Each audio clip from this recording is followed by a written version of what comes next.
So we're moving along pretty fast on this project. Before we get too far along, I want to take you in close and I want to talk about rock selection and show you some tricks on edge treatment. Let's talk about rock selection. When selecting stone for your waterfalls, the last thing you want to do is get a palette of all the same size stone. Oftentimes you'll go to a rock yard and they'll have a complete palette of, say, 6-inch rocks or 12-inch rocks or 18s.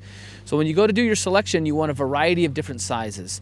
So for example, on this waterfall, we have 36-inch plus stone character boulders where the water is going to spill over. We have our frame rocks set in place. And then if you'll notice, we have other stones mixed in, some 18s, some 24s, and so forth. We've mixed them all up. Now, when it comes to gravel, on this particular project, we're using a larger gravel because we're going to have very fast-moving water. And then it's oftentimes better to have a little bit bigger stone to match this when you have into these little pools and areas where the water is going to collect. So we've used an 1.5 to 3-inch cobble for where the water is going to go. If you use too small a gravel and you have a big water flow, then the gravel is going to get pushed all the way down to the bottom of the stream and your liner is going to be exposed. So the rock that we're using on this project, it's nothing fancy, but it's kind of special. All the stone that you see in this waterfall, beside the gravel that we've used in the stream bed, has been taken from the property. Now, they've done a lot of excavation for barns and so forth, and we've pulled all of this rock out of the hillside, we've collected it, separated it into sizes, and now we're reusing it in the waterfall. The great thing about this is when you come onto the property, all the natural stone that's around the area blends perfectly with this water feature, so it looks like it's a real natural piece of the landscape. So you'll notice we've used a lot of angular stuff in the waterfall spillways, and the things that are more round we use in on the walls and so forth. So it's going to be really nice once this is all cleaned up, because you can see it's pretty dirty right now, but once we rinse this all down and get it set up, it's going to look gorgeous. So on edge treatment, I want to show you a couple tricks. If you'll notice, you can see our liner still right here. And we've done a fold, we've done a vertical fold so the liner comes straight up, and then we fold it straight back down, and we leave some excess here. So you'll see it goes down like this. So we leave the excess there, and then we can just tuck it like so. That way someone could put some plants very close to the pond, have the plant creeping into the pond, and it gives it a real natural approach. So once we fold this down, then we can work in some of this cobble and give it a real natural look, because you don't want these big stones all of a sudden blending right into the dirt. Oftentimes you're going to see a mixture of different size stone mixed in. So you'll have a lot of different stuff. And as I take you down the line, you can see how we finished it off right here.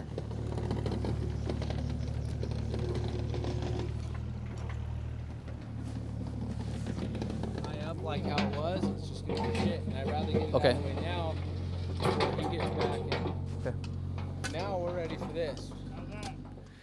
So on this particular waterfall, we have an elevation change of 12 to 15 feet. So one thing I want to point out is we're going to make some terracing along the way. We're not going to have a 15-foot tall waterfall.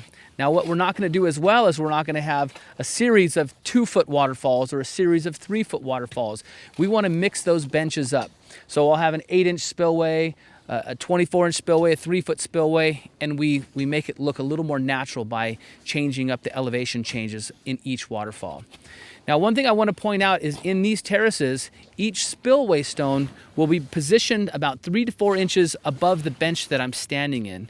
Now, what this does is it creates a pooling effect, and what happens, what's really cool about this is when the waterfall spills into the area, it's not washing all the gravel away, and it's also landing in the water, so it reduces the splash. So if there was very little pooling, the water would be hitting the gravel, splashing all over the place. But if we have a small pool, the water starts to tumble, it gives it a neat gurgling sound, makes it look really natural. It's really important in a hard bend like we have over here, because if it was just flat, the water would splash and want to shoot straight that way. But when we have that pooling effect, it can pool, settle out, and then take a turn.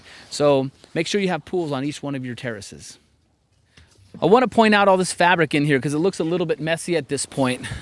But we're using this geotextile fabric underneath some of the large walls that we're building. So you'll see this fabric is under the bottom of these stones, and it gives it a little bit of extra protection on the liner here. Now once we complete, what we'll do is we'll come through here